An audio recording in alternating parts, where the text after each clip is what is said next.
अस्सलामुअलैकुम, मैं हूं सलवा स्नैन। आप देख रहे हैं मेट्रो 7 पाकिस्तान।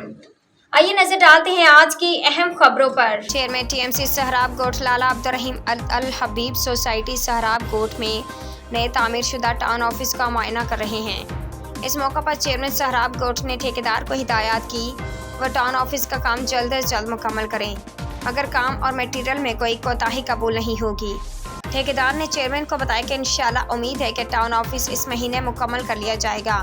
बाद टाउन चेयरमैन ने टाउन के मुख्तलिफ इलाकों का सेहत और सफाई के हवाले से जायजा लिया और महकमा सॉल्ट वेस्ट मैनेजमेंट के अमले को हिदायत की कि वो अपनी हाजिरी सुबह 8 बजे तक यकीनी बनाए और कचरे को ठिकाने लगाते वक्त उनको बरसाती नाले सीवरेज लाइन में डालने से गुरेज करें ताकि सीवरेज लाइन ब्लॉकेज से बचा जा सके। टाउन चेयरमैन ने तमाम शहरियों से भी अपील की है कि वे टाउन को साफ सुथरा और खूबसूरत बनाने के लिए टाउन के स्टाफ से ताउन करें और कचरा डस्टबिन और मुंतखब कचरा कचरे में डालें। उम्दा में पकाएं और जी भर के खाएं।